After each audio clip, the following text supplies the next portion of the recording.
যোদ্ধারা আবার মাঠে নামবো, আবার মাঠে নামবো, আবার মাঠে নামবো। আশা করেছিলাম বহু রক্ত, জীবন, অনেক অশ্রু আর ঘামের বিনিময়ে অর্জিত জুলাই বিপ্লব পরবর্তী বাংলাদেশের মানুষ তাদের ব্যালটের অধিকার ফিরে পাবে, কিন্তু দুর্ভাগ্যজনকভাবে 12ই ফেব্রুয়ারি মানুষের ব্যালটের অধিকারের সাথে নির্মম তামাশা করা হয়েছে। সারাদিন শান্তিপূর্ণ নির্বাচনের প্রকাশ্য নাটক সাজিয়ে সন্ধ্যার পর থেকে সূক্ষ্ম ইঞ্জিনিয়ারিং এর মাধ্যমে টার্গেটকৃত ব্যক্তিদেরকে জাতীয় সংসদে যাওয়ার পথে প্রতিবন্ধকতা সৃষ্টি করা হয়েছে। ডিপ স্টেটের এজেন্ডা বাস্তবায়ন করতে বাংলাদেশের জনগণের অর্থে লালিত প্রশাসন ব্যবহৃত হয়েছে। সিসি আপনাকে বলতে চাই, আপনার পূর্ববর্তী সিসির পরিণাম থেকে আপনি শিক্ষা গ্রহণ করুন। আমরা যে আপত্তি জানিয়েছি, সঠিক তদন্তের মাধ্যমে জনগণের ব্যালটের অধিকার যদি ফিরিয়ে না দেন, বাংলার মানুষ জোর করে তাদের অধিকার কেড়ে নেবে ইনশাআল্লাহ।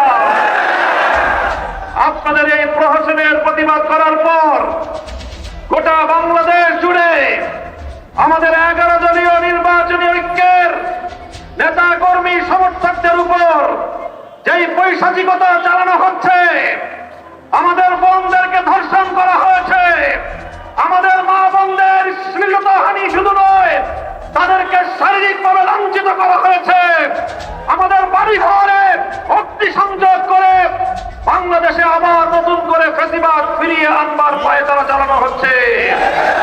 মনে রাখবেন, রক্ত দিয়ে যে জুলাই বিপ্লব হয়েছে, সেই বাংলাদেশে আর কোনদিন ফ্যাসিবাদ ফিরে আসতে পারবে না ইনশাআল্লাহ।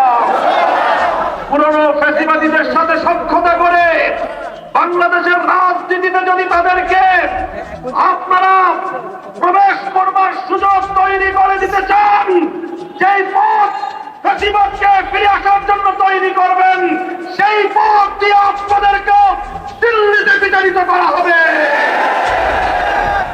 তৃতীয় কথা আমাদের পরিষ্কার, শরীফ ওসমান হাদি সহ প্রতিটি হত্যাকাণ্ডের বিচার করতে হবে। জুলাই বিপ্লবের আকাঙ্ক্ষা বাস্তবায়ন করতে হবে।